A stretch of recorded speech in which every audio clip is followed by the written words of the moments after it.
and Colonialism and the Indigenous Studies Discussion Group, or ISDG, at the University of Cambridge. Thank you for joining us tonight. We're grateful to the Centre for Research in the Arts, Social Sciences and Humanities and the Cambridge Heritage Research Centre for their support in making this event possible. My name is Alisa from the Heritage and Colonialism Group.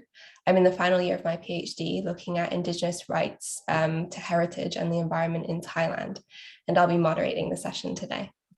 The format will be a 20-minute presentation by our speaker, Frank Matose, followed by a wider discussion and Q&A in the remaining 40 minutes. Before I introduce our speaker, there are just a few housekeeping points. Please keep your microphones turned off. The presentation will be recorded, as you just heard, so keep that in mind and keep your cameras on or off as you prefer. By remaining in the room as we record the meeting, you consent to being recorded. The recording will be available on the CRASSH website and the ISDG Cambridge YouTube channel after the event. We will only be recording the presentation and not the discussion afterwards. Captioning has been enabled for this event. If you'd like to have captioning, you can select it at the bottom of your screen. Please note that captions are provided by Zoom and CRASSH can't be held responsible for accuracy. Finally, we're doing our best to provide an inclusive environment for this online event, and it goes without saying that attendees are expected to show respect and courtesy to the speakers and each other throughout. And without further delay, I'd like to welcome our speaker today, Frank Matose. Frank is an associate professor in the Department of Sociology and Environmental Humanities South Centre at the University of Cape Town. His research interests are in the political economy of conservation and commons in Africa, and he's just published an edited volume titled The Violence of Conservation in Africa, alongside Mano Ramotsindela and Tafadzwa Mushonga. He's currently finalizing a monograph titled Politics of Chronic Liminality, Forests and the Power of the Marginalized in Southern Africa. So thank you very much, Frank. I'll hand over to you now to start. Okay. Good evening to you all, and thank you for the opportunity to share with you, to share together some of my thoughts around this vexed issue of natural heritage and the environment, particularly talking from Africa, from an African perspective. So yeah, I'm going to be, let me start sharing, I guess, speaking from that perspective. Okay, so I have titled my talk, Conservation and Local Population, Decolonizing Rights to Nature in Africa. As you heard Alisa introduced, I'm from the University of Cape Town, where I've been looking at these kind of issues my whole entire life, however long that may be. So in the picture, yeah, maybe it doesn't show, but we are dealing with the beauty of the environment, what is bequeathed to Africa, and the contradictions inherent therein, in terms of your livestock that seem to be struggling to find water, in local populations as well that you may find. So moving on, sorry.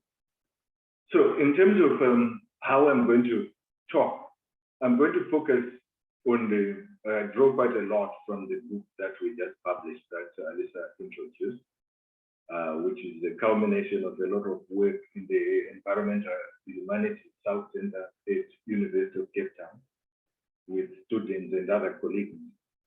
And I focus much more on the narrative of violence because it defines the nature of rights or lack thereof for many people across Africa, because of how the relations are sort of governed around these forms of violence.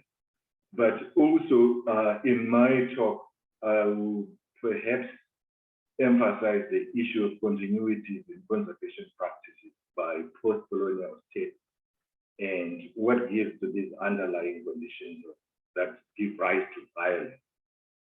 So yeah, that's going to be the talk. And I end perhaps on a positive note, trying to share with you how we may come out of this non-violent turn towards decolonizing rights to nature in Africa. You may have seen this picture already in the poster told, which shows you a tortoise shell. This is a product that is considered in one of Zimbabwe's protected areas, a violation of the protected area in terms of what local populations may hunt or collect or use. So unfortunately, for those who may be offended, I use pictures like this quite a lot in terms of highlighting some of the challenges, the violence.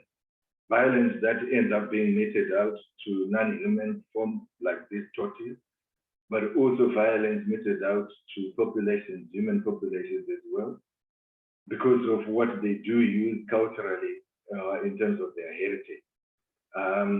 These shells are very important for some religious practices and also some traditional rites, but now prohibited from use. These are some of the contradictions that you may find. This is one of Park's guides.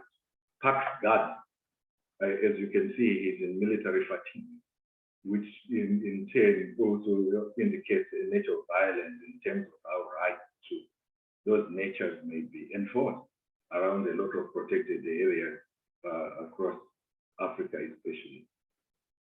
Anyway, and then you may have seen this picture, and this is the kind of contradiction you may find which some of us are grappled with in terms of, you tend to find this kind of basic structures, if you like. Some may romanticize the beauty of those constructions, but there's also the side where people continue to use this kind of structures, essentially out of tall mud and thatch grass, as the basic form of construction, because they can't build. I don't want to get involved in a development debate about what constitutes modernity versus what doesn't, but there is that side as well, to protected spaces where people are kept in this kind of form, despite where the populations themselves may want to move towards, right? So this is another side. And then this picture, I could spend the whole of my talk focusing on this, particularly in the eastern and southern Africa. There's this huge debate in terms of protecting species such as megafauna, as the elephant you see in the picture. What precipitated the current conservation regime that we encounter in Africa is to do with, like some of the folk, I hope they are not relatives of people who may be on this platform today. But usually, since the colonization of Africa in the late 19th century, the whole idea of conservation was to stop such practices by white males who were making a lot of money out of ivory and other trophies. It's still going on, particularly in Southern Africa, and it's a source of revenue for not just protected areas officials, but also communities surrounding. They benefit from that. But therein lie some of the contradictions and the violence that we talk about. Yeah. And yeah, this is just one of the pictures showing the wild coast in South Africa and the beauty of it. I won't spend much time focusing on it. In many parts of the world, conservation does not necessarily exclude activities of local populations, but particularly in Southern Africa, there are serious demarcations where local livestock, domestic animals are not supposed to be seen inside a nature reserve such as this one. And there lies some of the contradictions that we highlight in the book, some of the issues which caused a lot of problems. And in fact, these pictures of these domestic animals in this particular protected area were not supposed to be in those domestic animals, but this area constitutes some of the most prime grazing sites for local population. And this is what some people may encounter when they visit, for example, the Wild Coast in Eastern Cape in South Africa. And this is why some of these spaces are set aside for the exclusive enjoyment of particular classes of people and denying rights for local population. This is a site in one part of northern Zimbabwe, showing this is inside the protected forest, showing a wetland area before people moved in, self-settled. This is the kind of imagery that conservationists would like to see. No people, no use of those kind of wetlands, which is highly contested. As you can see from the same sort of wetland area, when people moved in, making use of that same wetland, those are beginnings of their own sort of use and management style, which provides the backdrop to what I'll talk about, what I'm going to talk about. And these are, again, a picture of a different format of how these beautiful protected areas may be experienced, the kind of chalets or spaces which discerning tourists may visit some of these areas. Obviously, there's a variety of these kind of things around. So, beginning my talk then, let me just begin by giving a definition of what we mean by violence. And we refer to both adverse material and non-material consequences of ideas of nature and conservation, whose contestation necessitates use of overt and covert power by the state and other actors to enforce, manage, and police prescribed relations between people and the environment, which may result in like that tortoise shell or elephants on the ground or whatever else, sometimes human. For those of you who may have encountered our book, we introduced our book by discussing the consequences of these kind of ideas on the Baka people who are indigenous to Congo Basin, and the kind of consequences that may be enforced upon them because of these ideas of nature that emanate from elsewhere. Okay, sorry. Now, we may wonder, what are the conditions that give rise to this kind of relations and rights that may be not enjoyed? Where we see, like I said, the preface, that the rights to nature in Africa are almost centered around this issue of violence, which is a permanent feature in conservation in Africa, and the relations between people in the environment. So we talk about four conditions. Firstly, the hierarchical ordering between humans and non-humans, in which Blacks and other indigenous people are dehumanized because they are seen as lacking human. We see the continuity of this, and nothing has changed much in terms of how Black and indigenous people are treated on the continent between what was happening when settlers from Europe first came on the continent to what goes on a lot around these protected spaces in Africa through this business of having game reserves, protected areas, nature reserves, whatever they may be called, including what were formerly known as native reserves, or reserves for natives, for indigenous people. There's a conflation of those kind of ideas of hierarchical ordering of humans and non-humans to put them in spaces which, in a way, bifurcate the way people are treated.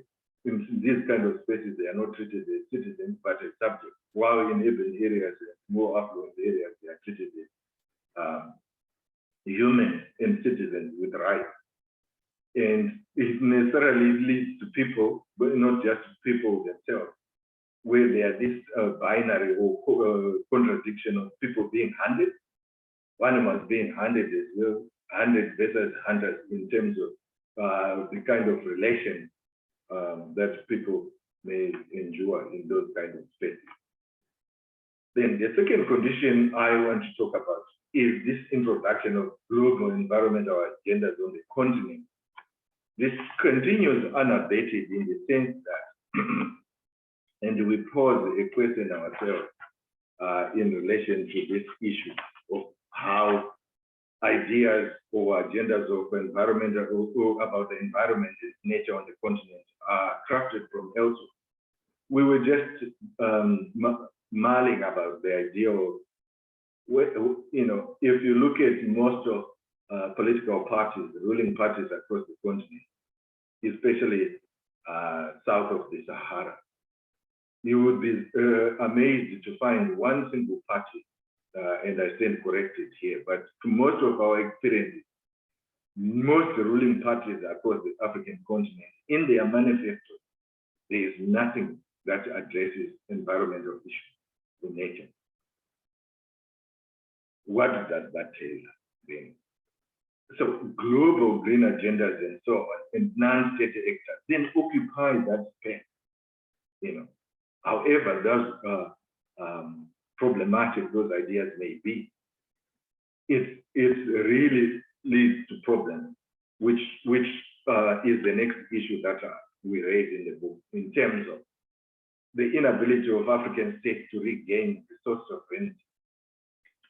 In terms of who defines the agenda, these territories, these spaces, the environment, nature, is defined for them by other non-state actors and global environmental agendas that may come through international and governmental organizations or even United Nations bodies and so on. But there's no ownership in terms of where these ideas may be coming from or where they are generated from, which constitutes a problem and a challenge for the African state. But all allied with that, it's also how relations between people in the environment in terms of property then become alien with the consequent resource tenure regimes that are consequent from that definition of what resources are, how they may be managed, the kind of relations that may ensure. In other words, privatized rather than used as common, which is how Africa relates to nature. You know, it's used in sharing, in the form of sharing, without romanticizing that aspect. But it's really quite fundamental in terms of how Africans relate to property, notions of property. Yeah, it's group owned.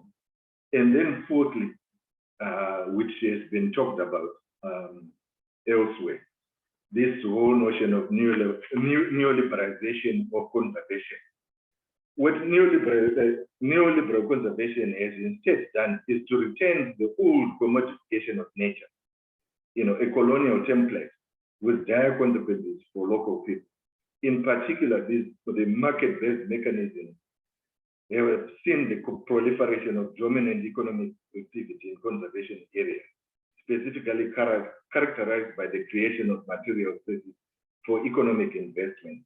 You know, one of the, you know, quite a lot of the chapters in the collection, for example, the Virunga National Park, who are the actors that are involved there? You see private capital. In fact, since the crash of 2008, the global economic crash, you know, capital is itching to find other spaces for investment. And in nature, what is ostensibly done in the name of we're doing good, but with what consequences for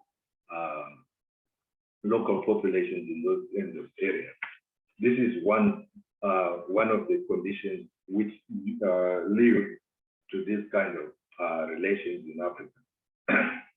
Okay, having set the violent side of issues, I think it would be very pertinent to move toward, you know, decolonizing rights to nature by focusing a lot more on the non-violent side, or toward moving towards non-violent conservation, which is really important.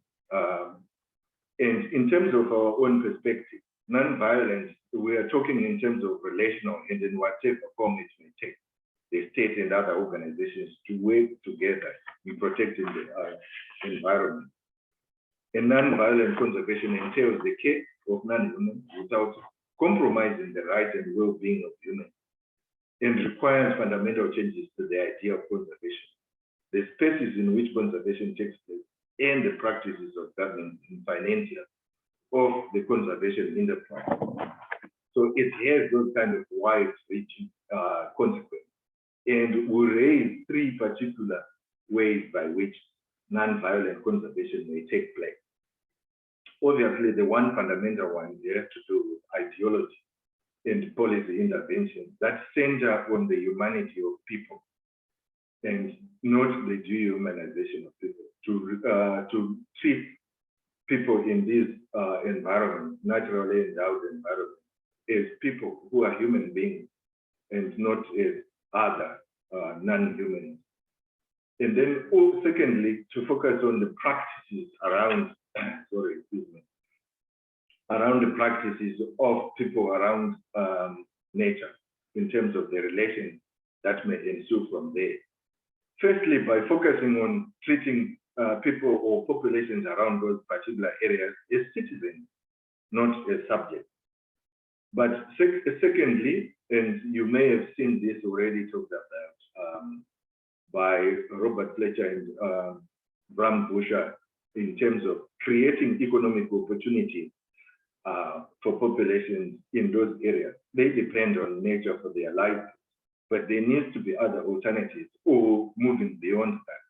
You know, if nature is so important to protect, why not, for example, come up with conservation-based income or some other sort of what you call welfare mechanisms for people to find alternatives outside of those kinds of natures upon which they depend. And then thirdly, obviously, is to focus on resource sovereignty. It's really important for states to regain control over territory and for populations in those areas as well to have semblance of control and ownership over those kinds of territories themselves. And then fourthly, in relation to that aspect, is the issue of resource tenure. Instead of privatizing, instead of looking, I think there is a misnomer to think that nature can only, or property can only be protected through the privatized form, where state, as Greta said, the history of Africa is that resources are used in common in various versions of communal tenure, which are highly complex and overlapping, but allow for resources and ideas to be shared. So that is what we advocate would move away from having violent turn to a non-violent turn. And then thirdly, to focus on the issue of vocabulary and language of conservation as embedding human and environment relations. Because as you might be aware, with that shell I started off with, there is a tendency to call people who access those kind of resources in their own way as poachers. But are they poachers? It's already a violent and ascribing certain attributes to humans who embark in certain activities instead of treating them as humans. So the vocabulary itself may be enhancing, may be moving away from decolonizing. I'm sure you all might have encountered the old Mzee, the old man, and he is decolonizing the mind. So language is very important in allowing for people to move away and begin to embrace other ideas which incorporate others as human beings. And in our conclusion, we state this point that local populations, state and conservation officials need to craft new forms of human-environment relations that recognize the importance of all being stewards of our nature, and not privileging those in positions of authority, such as state officials, non-state actors who come from elsewhere, and giving preponderance to capital, who then have greater say over nature in Africa. That's the only way we can move to non-violence and begin to give back rights to nature in Africa to populations who are dependent upon them. I will stop there. Thank you. Thank you very much. We're going to go into the Q&A and discussion now. You can use the raise hand